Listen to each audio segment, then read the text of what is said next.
Subscribe now and press the bell icon. Never miss an update. अस्सलाम वालेकुम dear students, कैसे हैं आप सब। बेटा आज हमने क्लास 8 की साइंस स्टार्ट करनी है, ठीक है। तो अगर आप हमारी वीडियोस के साथ अपडेट में रहना चाहते हैं, ठीक है, तो आप हमारे चैनल को सब्सक्राइब करें और बेल आइकन को ज़रूर प्रेस कीजिएगा ताकि आपको हमारी हर नई वीडियो मिल जाए, ठीक है, और आसानी से मिल जाए। तो आज हमने साइंस 8th क्लास की हमने स्टार्ट करनी है। तो आज हमने हीट के बारे में पढ़ना है कि हीट क्या है।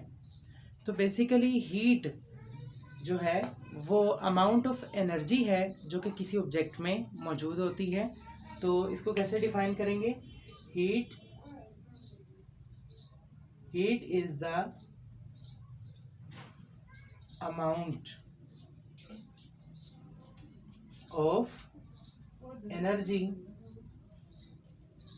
that an object have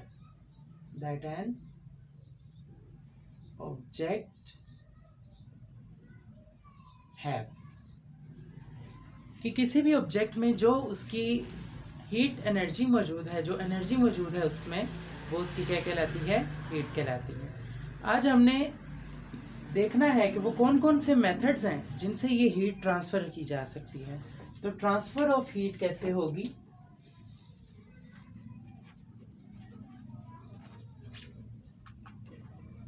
transfer of heat. तो बेसिकली हीट जो है वो 3 वेज में ट्रांसफर होती है। पहला मेथड है कंडक्शन,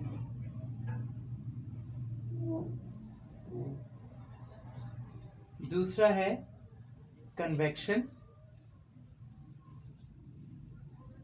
और थर्ड जो है वो हमारे पास मेथड है radiation.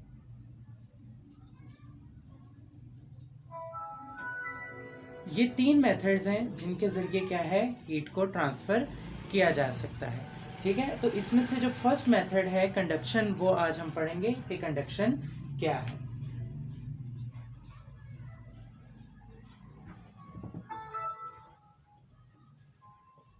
Conduction basically conduction is the flow of heat है। कंडक्शन किसे कहते हैं? Flow of heat.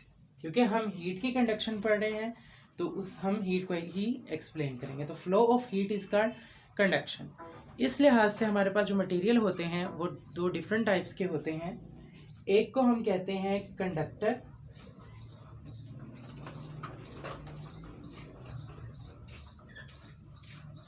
और दूसरा होता है हमारे पास इंसुलेटर।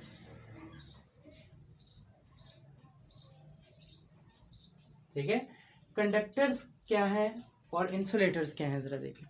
कंडक्टर्स वो सब्सटेंसेस हैं जिनमें से हीट ट्रैवल कर सकती है, हीट पास कर सकती है, ठीक है। जबकि इंसुलेटर्स जो हैं ये पुअर कंडक्टर्स होते हैं हीट के, इनमें से हीट पास नहीं होती। तो कंडक्टर्स की हम डेफिनेशन लिखेंगे, the substances from which heat can travel through, heat can travel through, जिनमें से क्या फ्लो कर सकती है? हीट फ्लो कर सकती है। इसकी एग्जांपल में हमारे पास आ जाएगा मेटल्स। इसके एग्जांपल में हमारे पास क्या आ जाएगा? मेटल्स आ जाएंगी। अब मेटल्स कौन कौन सी हो सकती हैं? आपके पास आयरन मेटल है, आयरन को Fe से रिप्रेजेंट करते हैं, और इसके अलावा कॉपर है जिसको Cu से रिप्रेजेंट करते हैं। अब आयरन जो है ये एक मेटल है, कॉपर भी एक मेटल है, दोनों बहुत ही अच्छी कंडक्टर्स हैं हीट की, लेकिन कॉपर जो है वो आयरन से 10 गुना ज़्यादा अच्छे से कंडक्शन कर सकता है। तो ये इम्पॉर्टेंट MCQ है कि copper is 10 times better conductor than iron, iron से ज़्यादा अच्छा कंडक्टर है, ठीक है। तो नेक्स्ट देखें इंसुलेटर्स। इंसुलेटर्स में हमारे पास आ जाएगा कि वो सब्सटेंसेस जिनमें से हीट फ्लो नहीं कर सकती, द सब्सटेंसेस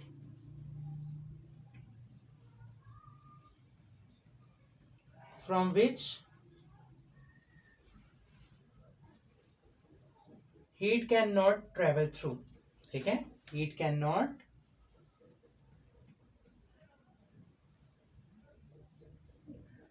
जिनमें से हीट फ्लो नहीं करती।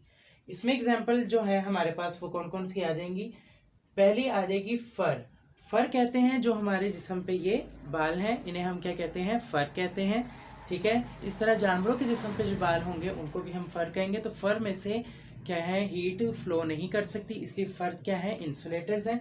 इसके अलावा फीदर्स, फीदर्स कहते हैं जो कि परिंदों के पर होते हैं, ठीक है, उन्हें फीदर्स कहा जाता है। ये भी इंसुलेटर्स होते हैं, इनमें से भी जो हीट है वो ट्रैवल नहीं कर सकती। इसके अलावा ग्लास है, ग्लास में से भी नहीं कर सकती। और नेक्स्ट हमारे पास क्या आ जाएगा, इसमें प्लास्टिक के जो फॉर्म्स होते हैं उसमें से भी हीट ट्रैवल नहीं कर सकती, ठीक है। तो अगर हम कंडक्शन की एग्जांपल देखें, लेट्स सपोज कि आप घरों में कुकिंग वगैरह करते होंगे, ठीक है, तो सॉसपैन जो है, ठीक है, उसमें अगर आप सूप गर्म कर रहे हैं और आप उसमें चम्मच मेटल का, किसी भी मेटल का, आयरन का हो सकता है, कॉपर का हो सकता है, या किसी और मेटल का हो सकता है, स्पून, आप उस स्पून को उस हॉट सूप के अंदर हिला रहे हैं, तो क्या होगा, थोड़ी देर बाद वो मेटल स्पून भी हॉट हो जाएगा और आपकी उंगलियों तक, फिंगर्स तक आपको फील होगी हीट, ठीक है। इसी तरीके से आप ये देखें कि जब सॉसपैन होता है उसकी बेस जो होती है वो मेटल की बनी होती है, उसकी बेस क्या है, मेटल की बनी होती है, जबकि उसका हैंडल जो है वो वुड का बनाया जाता है ज़्यादातर, ताकि जो आपके पास मेटल है वो हीट ज़्यादा कंडक्ट करती है, ताकि सॉसपैन ज़्यादा क्या कहते हैं, फूड को हीट अप कर सके, उसको हीट प्रोवाइड कर सके, जबकि हैंडल जो है वो वुड का होगा। क्यों? ताकि आप उसे अच्छे से कैरी कर सकें, ठीक है। तो नेक्स्ट देखें कि कंडक्शन का क्या ताल्लुक है काइनेटिक थ्योरी से,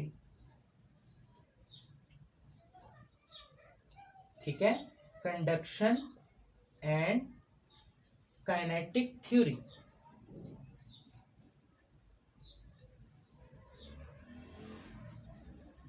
काइनेटिक थ्योरी मोशन से रिलेटेड होती है, ठीक है। तो लेट्स सपोज अगर मैं आपके सामने यहाँ पर एक मेटल की रॉड बनाऊं, ठीक है,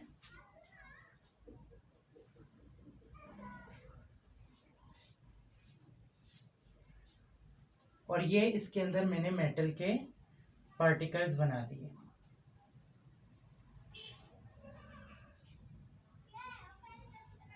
ठीक है। तो ये एक रॉड है जिसमें मेटल के पार्टिकल्स, एटम्स, आयंस, कुछ भी आप कह सकते हैं, जो कि प्रेजेंट है, ठीक है। अब देखें, अगर मैंने इसे एक तरफ से हीट करना शुरू कर दिया, यहां से मैंने इसको हीट कर लिया, ठीक है, मैंने इसको यहां से हीट करना शुरू कर दिया। अब होगा क्या, यहाँ पर जो पार्टिकल्स प्रेजेंट हैं वो उस एनर्जी को एब्जॉर्ब करेंगे और वो मूव करना शुरू कर देंगे।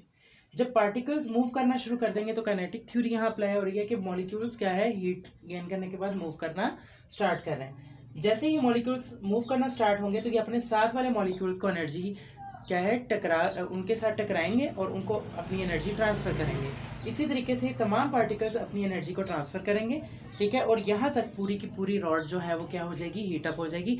अब देखें, यहाँ पर मॉलिक्यूल्स ट्रांसफ़र नहीं हुए, बल्कि उन्होंने अपनी हीट को, अपनी एनर्जी को ट्रांसफ़र किया है। कैसे? एक दूसरे के साथ कोलाइड करके, एक दूसरे के साथ टकरा कर, ठीक है। तो बेसिकली जब कंडक्शन होती है तो मॉलिक्यूल्स खुद ट्रांसफ़र नहीं होते, बल्कि अपनी हीट को फ्लो करवाते हैं, ट्रांसफ़र करवाते हैं। तो यह था हमारा आज का टॉपिक, जिसमें हमने सिर्फ कंडक्शन के बारे में पढ़ना था।